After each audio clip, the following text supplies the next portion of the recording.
Hello, welcome back to the Cavalier's Tale. So today we're continuing the Masters coverage, or specifically the Masters Open. We're having a look at the round one matchups. I'm going to do a couple of predictions. It's the content that has been handed to me, and I feel uniquely unqualified to talk about matchup predictions. I feel like I'm always pretty terrible at predicting how things are going to go for my games, so I'll do the best I can, but we'll see how accurate I am, and especially considering I'm not probably not familiar enough with some books to make an accurate prediction. But we'll go through and have a look at them regardless. I know either earlier today or later today, sometime today, one of the podcasts. Let me see which one it is. Whispers of the Veil, I thought so. Whispers of the Veil are doing a list review for the Open, so they'll go through all of the lists in far more detail. So I'm going to skip through pretty quickly, because one, I don't want this to be hours and hours long and rambly and not accurate either. So we'll skip through and have a look at some interesting ones, and I'll comment on each of the games anyway. But there'll be a far more in-detail video or podcast about each of the lists in more detail from Whispers of the Veil sometime today. So keep an eye out for that. They'll put a link. I'll put a link in the description about where you can find the rest of the Masters coverage and where you can find that podcast and everything. But yeah, let's get into it, shall we? Let's have a look at all these lists, these glorious matchups. So on table one, we've got Warriors of the Dark Gods and Empire of Sonsdal. That's Chris and Darren playing these. So I picked out Darren as one of the lists that I really liked because there's loads of really interesting things going on in there, like the Dragon with Crown of the Wizard King, Knights of the Sun Griffin are in there. There's the Alchemy Adept on a Arcane Engine with Exemplar's Flame, which I think is really cool. I think that'll be really nasty with the Imperial Guard and the Heavy Infantry in his list. But Chris has got a pretty monster mashy Warriors of the Dark Gods list, regardless of the January update where Warriors had a big cap put on the number of monsters in their list. He's still managed to fit in 5, 6, 7, 8. Yeah, 8 single models. 3 of them are giants, 2 chimeras, 2 wasteland behemoths with wizards on the back, and a Feldrak ancestor, which doesn't feel very light on single model monsters. So I think, well, they're all going to be very, very quick. It's going to be very difficult for the Empire to pick out particular models to focus on, I think. I mean, if you kill the Feldrak ancestor and 1 or 2 of the behemoths, you've still got 3 giants and chimeras to worry about, which are going to make a mess of Empire infantry. So it depends on whether or not Darren's shooting turns up early on in the game, I think. Otherwise, I think he could struggle against this list. I think there's a lot of fast-moving elements. That Barbarian Chief, of course, is no slouch either. But maybe the Steam Tank will create problems, so... like I said, I don't feel like I'm particularly good at predicting these, but I think out of the 2 of them, I think I'd probably be more comfortable using Chris's list in this situation. Yeah, so I'll give it to Chris, and we'll see how that gets on, and we'll move on to Table 2. So Felix with his Vermin Swarm is playing Matt with Infernal Dwarves. So let's have a look. So 2 Bloodfur Legates for Vermin, one on a Triumphal platform with Hero's Heart, and the other the typical hand weapon Secrets of the Doomblade with Potion of Swiftness, which has gotten a change. It's not AP10 anymore, it's just AP3, which is still pretty brutal. I mean, it's still D6 wounds, and it's still Strength 10 and everything, so still pretty grim. But potentially not as grim as it used to be. 3 Swarm Priests to create the Holy Triumvirate, all Calician Pantheons, so we've got an Apprentice of Thaumaturgy, an Adept of Thaumaturgy, and an Adept of Witchcraft. The Apprentice of Thaumaturgy is on a Whispering Bell with great weapons. And then the General in there... Oh, I'm surprised that it's not the Bloodfur Legate, actually. It's the... There's a Vermin Senator hiding in there with the Orator's Toga, which is appropriate because that gives him stand behind. 43 Vermin Legionnaires, 38 Vermin Legionnaires. It's a lot of bodies. And a block of 50 Blackfur Veterans as well, which are Bloodfur Praetorians, actually. That's interesting. And the Sacred Aquila, I think, is the one that gives battle focus. 2 mouse rifles, 2 lots of 2 dread mill chariots, I mean, I've got to admit, I'm not. I think these two are the books that I'm least familiar with. I think I mean, as ever with Vermin Swarm, that's an awful lot of bodies to get through with ID. I think ID are probably going to have the upper hand in combat, I would think. But it's just whether they can keep hold of their numbers long enough to get through all of the Vermin Swarm. And of course, that Bloodfur Legate is a problem for the BSB. It's a problem for the Tauric Anointed. It's a problem for the Infernal Engine and the Kadim Titan. So there's lots of places that Doomblade can go to cause problems. Yeah. I don't know between these. I'd say Vermin Swarm always make me really nervous, so I think I'm going to give it to Vermin Swarm for no other reason. There's always a lot to get through. There's a lot happening. There's lots of shooting. The magic is really good because you don't really care about the individual wizards. So if you really want a Wrath of God, you can 5 dice it if you want. You're only going to lose a 220-point wizard out of it. So yeah, let's go Vermin Swarm for this one and move swiftly to table 3. John with Highborn Elves against Tony Hale with his Warriors of the Dark Gods. So I think this is a kind of an odd Highborn list. I think there's no Master of the Canrig Tower. There are no Griffins. There's a pair of mages, loads of chariots, and 2 lots of 10 Grey Watchers as well, which I think is an interesting choice because they're very interesting with their Fey Miasma. I think that'll give the Highborn a nice plus in combat. I'm personally not particularly fond of Flame Wardens. I think between them, Swordmasters, and White Lions, or Lion Guard, sorry, I think the Flame Wardens are the one that I'd be least likely to pick. There's an awful lot of flaming in this list, isn't there? Alchemy, Pyromancy, 2 Flaming Stanzas, and of course the Flame Wardens themselves. Shouldn't be a problem for the Warriors, but yeah, that's a lot of flaming. Yeah, so I think between these two, I'd probably give it to the Warriors, just because I think there's an awful lot of points sunk into those Flame Wardens. There's lots of chariots, but they're the light ones. I don't think they'll cause too many problems for the Warriors. There's an awful lot of bodies for the Warrior list, but that's never generally a problem for them, is it? I don't think there's... Yeah. Yeah, there's lots of shooting for the Highborn list, but lots and lots of shooting, but there's only one real combat block in the list, because that's 30 citizen archers, not spears, so yeah, I'd be nervous if I was the Highborn Elves here, I think.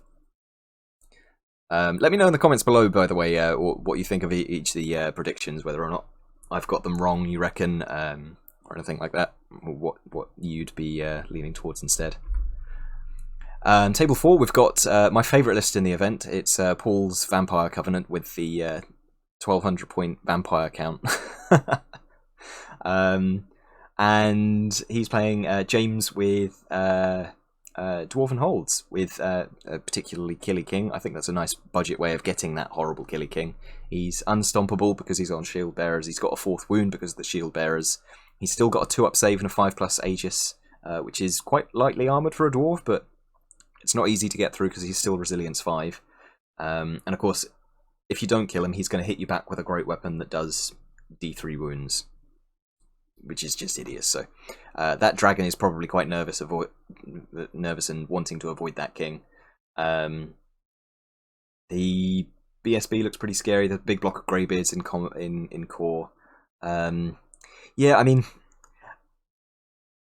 it depends on how Paul's magic goes, I think. If he can keep his blocks alive long enough to grind through the dwarves, then happy days, I think. But if the catapults land a couple of lucky shots on that Vampire Covenant, he's going to kill the vampire, he's going to kill the dragon, he's going to kill most of Paul's magic. Yeah, I think this is very on a knife edge, I would say. I think I wouldn't really pick between the two of them. If the catapults hit and kill the dragon, then it goes to James, and if the dragon... Yeah, I think the dragon's going to make a mess of most of the small units there, probably. It's probably quite scared of the Kingsguard and the Greybeards, but everything else I don't think it needs to worry about, so... Yeah. Yeah, toin cost there. We'll go on a draw. Table 5 is more Vampire Covenant. A pair of Vampire Counts, both Brotherhood of the Dragon bloodline, which I think is very, very cool. And in fact, I think this is similar to a list that I keep writing for Vampire Covenant. It's just undead KOE. There's lots of there's a big block of Barrow Knights, lots of undead Levy in core, Vampire Knights in special, and Brotherhood of the Dragon. I think the second count, the 831, it's got a halberd with Blessed Inscriptions and Crimson Rage. I think that is an absolute blender, and it's going to make a horrible, horrible mess of just about anything it gets into. If you can't kill that vampire, then it's just going to shred whatever it bloody well pleases, really. Slatch's Demons, though. Fairly typical double Greater Demon, which is nice and scary. It's the Scourge and the Courtesan, which are good picks. The Courtesan is probably going to make a it likes fighting the skeletons, I should think. Lots to wrap its tentacles around there. And the Clawed Fiends are probably a good place for this game as well. They are pretty well suited to go through.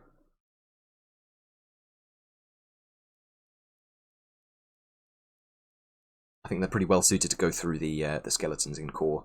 The Hellhounds as well, lots of low strength, decent attacks to go through the skeletons. So yeah, I like the vampire list, but I think probably Slatch's Demons are pretty well set up to take on these guys and produce a lot of attacks all at once to chop through things.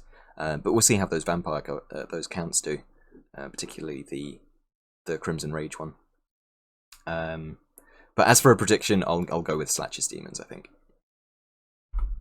Table 6, this is my one. So I think if you were watching the draw that happened the other day, I saw that I'd been paired up against 30 Fethis Brutes and began worrying. I think I don't have anything that can really stand up to those units, really. If I can hold them off with magic and the Friar's Lanterns, then I might be in a good position to kill enough of the rest of the list to take a small loss, maybe, or a small win. But I think if those Fethis Brutes manage to catch enough of, if they just get into my lines, they're going to start shredding units left, right, and centre, and I don't think there's an awful lot I can do to stop them. So, yeah. As much as it pains me to say so, I'm backing Adam in this matchup. Table 7. So I don't recognise Craig. I think, or maybe I'll do a little bit. I've not seen his name around very very often. So welcome to the scene if you are new, and I'm terribly sorry if we have met. He's got a very cool Saurian Ancients list. So there's a 900 point Saurian Warlord on an Alpha Carnosaur, which is very nice. 2 Taurosaurs, but not an awful lot in the way of blocks. There's a big block of Saurian Warriors there. So lots of very big scary monsters, but whether or not there's enough of them, I'm not sure. Because that's quite light on scoring. Otherwise, it's 2 lots of Skink Braves. Otherwise, and not an awful lot happening for magic either. You've got an Adept with the Heirloom and Lightning Fan Braces. So I think probably there's enough of a magic phase there. But I think personally, I'd want a couple more spells if you don't have a master. And Tom has, or Tommy's got Saurian Ancients as well. Not nearly so impressive in the monster category, I think, without the Alpha Carnosaur, but 2 Taurosaurs and a Stygiosaur is still pretty good going, especially with 2 Warlords on Raptors acting as cowboys. Got the classic Coatl Lord, who's the Whip Magic and the General and the BSB, so if you kill him, you get an awful lot of points and you're going to be in a good place. And he's got to hang out in the back lines with a bunker, I think. He's not going to be able to stand behind anywhere, so... Yeah, I think Tommy doesn't have any combat blocks either, really. It's mostly MSU and Cowboys, so... Yeah, I think these two are probably going to be pretty evenly matched. I think the monsters might suffer with the divination magic from Tommy's list, and I think that might give him the edge going into combat. So we'll give it to Tommy's Saurian Ancients for that one. Table 8, Chris Bond's Sylvan Elves. I don't think I've ever seen him play anything other than Undying Dynasties, so this is interesting. And I think it's a very nice list as well. There's no trees, no forest spirits at all to speak of, and a pair of Pathfinder Princes, which is really nice. I think those are great builds. I think you can get a lot of mileage out of those dudes. So they'll be doing work. And Sacred Seeds there, which I think is a nice item. I think that's just, style points for that. 2 lots of 10 Pathfinders instead of Sentinels I think is cool. And I think we'll do really good in this matchup against ID, that those guys will be plinking off wounds left, right and centre. There's not an awful lot that Dawid will be able to do about that. But he's gone for a very, very aggressive list. He's got a General on a Great Bull of Shamut, and his BSB is also on a Bull. So no bunkering for those, so... Yeah, if Chris can shoot off those guys, then he'll be in a really good position. Combat-wise, I don't think he's going to be able to stand up to any of those 4 blocks there, or the Kadim Titan. It's just whether or not he can avoid him and shoot off enough of the stuff before the game ends, really. Yeah, I think I'll give it to Chris. I think there's a lot of shooting that's going to really, really hurt the ID. But if enough of the ID make it through to combat, then they'll be paying. I'm not convinced that there will be enough of it making it to combat. So yeah, we'll give it to the Sylvan Elves there. Table 9 is Guillem's Demon Legions versus Ryan's Highborn Elves. So this is one again. Guillem's is one of the lists that we picked out as being really cool at the draw. Jordan and I picked out. I think there's an awful lot of very high quality shooting in this list, and yeah, I think that dragon's going to be hurting from that. The Eidolon's going to make a mess of that. The Imps have got strength 5 shooting as well, so it's only 5s to wound it. Yeah, the dragon will have to be careful, and that's an awful lot of points sunk into that. Also, the Canary Tower will be hiding somewhere. Just Destiny's Call. Does it want to be in combat? It's really good for Magic, and it's okay in combat, I think. A res 3 and a 4-up, 4-up isn't enough to make that enough of a combat character for me, personally. So I don't think it really wants to be fighting anything in the Demon list. And it doesn't want to be sitting away from the Demon list either, because it's just going to get outshot. I think there's not enough shooting in this. Or is it, well, yeah. I think that this is showing that I'm not familiar enough with these, but I think I picked out the demons in the draw. I think I'll back them for this matchup as well. Moving on to double digits, it's table 10. So Matt's list, I think his was a handwritten list. So for the sake of uniformity, I put it through new recruit to get it looking the same as the rest of the lists. And it looks as though in the list document, the chosen knights were listed as 700 points, and they're actually 690. So, style points to Matt for playing a list that's 20 points underneath the limit. As long as I've got that correct, at least. So we'll see if that's the drawback. I think that gives him an automatic scapegoat if the weekend doesn't go very well. But yeah, this is another of the Dragon Generals, which I think is really very cool. It's very cheap as well, under 600 points for a dragon with a wizard on the back, which is very nice. That Warriors list in the core is not going to be nice to fight against. Those 2 lots of Chosen Knights are going to be hideous to fight. 6 Wretched ones are horrible as well. Yeah, there's an awful lot to be shooting at for the Sylvan Elves here. And once some of it will make it through to combat, you can't deny that you're not going to be able to shoot all of it off. I think the bits that get into combat are going to make a mess of the Elves. There's nothing... Well, potentially besides the Avatar, but the Avatar can only do so much work. I think I think James is going to have to be careful in this matchup, not to get caught by something, particularly the Wretched ones, as you can't flee from them, you can't stand and shoot or anything. Yeah, so we'll give it to the Warriors in this, and good luck, James. I don't think it's that bad of a matchup for him, but wretched ones are always a pain to deal with, and they're notoriously horrible for elves. So, on to table 11. So, Dread Elves versus Dwarven Holds, and if I remember correctly, this is an awful lot of magic in the Dread Elf list, or am I remembering a different one? I think I'm remembering a different one, but there's an awful lot of shooting in here. 2 lots of Black Cloaks, 2 repeater batteries, 2 lots of Selexian auxiliaries. Yeah, lots and lots of range damage. Whether or not it's going to be punchy enough to go through the dwarves, I'm not sure, because there's 2 lots of 40 clan warriors and 30 Kingsguard, with standards of shielding as well. So, yeah, I think this will be difficult for the Dread Elves. There's lots of very nice shooting in there, but yeah, I think there's the blocks in the Dwarfen list. I think enough of that will get to combat with the help of the runic standard of shielding.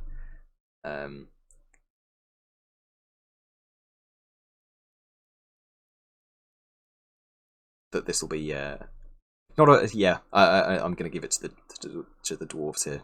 I think they've got enough bodies and enough armor and the shooting of themselves with the ballistas and the steam copters as well. In fact, and the magic for dwarves have gotten a really big buff recently. The range has gone up. The Rune of Resolve has gotten much nicer. So yeah, definitely backing the dwarves in this one, I think. Table 12, so Marcus Lake against Sam with his Empire. I played Sam's Empire at Tech, the English Championship, so check that out on somewhere in my channel. And I think this is a mostly similar list to that. It's mostly, bits and pieces have changed because the updates happened since then. But it's an electoral, it's a Knightly Orders bus with supporting shooting, lots of repeater guns, paramortars, and a steam tank. So I ground myself out on this list and died horribly to it. So I think there's an awful lot of shooting in the Dread Elves list as well. Oh, this is the list with lots of magic, I think. Yeah, no, that's a standard amount of magic. Where have I seen this magic Dread Elf list? Yeah, lots of shooting, 3 repeater batteries, 2 lots of auxiliaries. So it'll be interesting to see who gets first turn, I think. I think that'll be important in this one. See how much stuff gets blasted off in the first couple of turns. I think this is probably a bit of a toss-up here. I think the Temple Militants will make a mess, but they don't have any AP to go through the Knightly Orders, so yeah, we'll see. But I think this is going to be a fairly even one. It'll be interesting at the end of the tournament to have a look and see how many of these I've gotten even remotely correct, by the way. So, table 13, we've got Terry's Dwarven Holds against James's Vampire Covenant. Lots and lots and lots of shooting in Terry's list. He's got 2 lots of Clan Marksmen, 2 Grudge Busters, 2 lots of Rangers, 2 Cannons, the Crossbow on the BSB as well. Yeah. Shield Bearers again instead of a War Throne, which is interesting. I like the War Throne and Dwarven Holds. I think it's a much better pick than the Shield Bearers, but maybe it's models, maybe it's people's preferences, I don't know. Yeah, lots of shooting, but maybe not enough bodies to grind through what the Vampire have brought. And they've got access to Witchcraft as well, so only the 1 move spell, by the looks of things. Oh no, he's got the Wizard Master of Evocation as well, so he's got access to 2 move spells. So those Wraiths will be a pain for the Dwarves, I think. They're too static with their shooting to be able to turn around and deal with those. I think they could potentially do work in this and bring down those combat blocks to a manageable amount for the Ghouls, the Ghasts, the Skeletons to deal with. Yeah, I think scary shooting for Terry, but the Wraiths and just the fact that Vampires are really hard to grind through, I'm going to give it to the Vampires for this, I think. Moving swiftly to table 14. So, Dan Winter's Ogre Khans against Jake's Ogre Khans as well. So we've got another fairly even matchup. Lots of shooting from Dan's Ogre Khans, sorry, with the Shooty Merc Vets, 2 Scratapults, 2 Frost Mammoths, against another shooty list with 3 lots of 6 Bombardiers. So yeah, I think Bombardiers are flaky enough that, you know, some games they'll just completely blow apart the opponent, and other games you'll be rolling, you know, 10 shots every time and then they'll hit with a couple of them. So I think it's entirely dependent on whether or not the Bombardiers roll well in the first couple of turns. If they do, then I'm giving it to Jake, and if they don't, then I think Winter's going to have a good game here. Yeah, I that's very non-committal for my prediction, but I think that's the best I can really give you. I think otherwise they're going to be pretty evenly matched, or otherwise I think they are pretty evenly matched. It's just whether or not the Bombardiers perform in early on in the game. Table 15. So Luke's Empire. This is the second Imperial Prince on a dragon against Warlord Rory Stoves with his Saurian Ancients again. So once again, I've played Rory. I think there's a battle report up on my channel, so go and check that out. And with the points drops from the most recent drop, I think this is a mostly similar list to the one he took to Tech, but with the addition of a Cayman Ancient BSB and a block of 5 Caymans. Otherwise, the Skinks have been dropped from the list, and yeah, everything got cheaper almost in the Saurian Ancient book. So I think this is a really good list for Rory, and I'd say, well, that's an awful lot of shooting for them to walk through, isn't it? 60 light infantry, 10 repeater guns, 20 state militia, a cannon and a steam tank, and then 2 flyers to deal with as well. So yeah, I really like Rory's list, but I think that's an awful lot of shooting to deal with, and I don't think, well, I don't know, there's 4 blocks of combat that I'd want to get into combat there, plus the 2 monsters and a Saurian veteran on a raptor. So I think I'll back Luke here, as much as I'd want to see Rory get through the Empire. I've got a grudge with Empire, I think, now after the Tech, but yeah, I think there's enough shooting there to make the Saurians worry going into this one. And last and not least, it's forgive me if I've mispronounced this, but Artem with his Sylvan Elves against Jack with his Undying Dynasties. So I've played a similar list of played against a similar list of Jacks when we went to the Cardiff Open last year. I haven't done a battle report on that yet, but I do have the pictures. You know, as ever with Undead, it's a hard list to grind through. There's lots of shooting. 3 Sphinxes will be difficult to deal with. It's just whether or not the Sylvans bring enough shooting and combat blocks to deal with that once they get into combat. And I mean, there's archers, 2 lots of Heath Riders, sort of Heath Hunters. There's no big blocks of, you know, there's no trees, there's no dryads. I think really the Undying Dynasties are probably going to just make their way slowly across the board and then hit the Sylvan Elves and grind through them. The dragon is nice with shamanism, but I think, you know, I think it won't be enough to stop the UD here. So yeah, I think out of the 2, I'd pick Jack's list to get the upper hand here. And that brings us to the end already. So yeah, very short and sweet. But like I said, I didn't want to ramble on for ages and get them all wrong anyway. So, and of course, there's a much more detailed podcast coming out from Whispers of the Veil, talking through all the lists individually in far more detail than I have. So yeah, I think I'll do a separate video at the end of the tournament just to go through these predictions and see how many of them I got remotely correct. So I'll write them down. I'll come back the following weekend. And we'll see how I did. Let me know in the comments below what you think of the my predictions, which your predictions are going to go. Yeah, and we're only a few days away from the tournament now, so keep up that hype. And for those of you who are going to the tournament, I will see you there. And for those of you who are just following along the action, I will see you in the next video.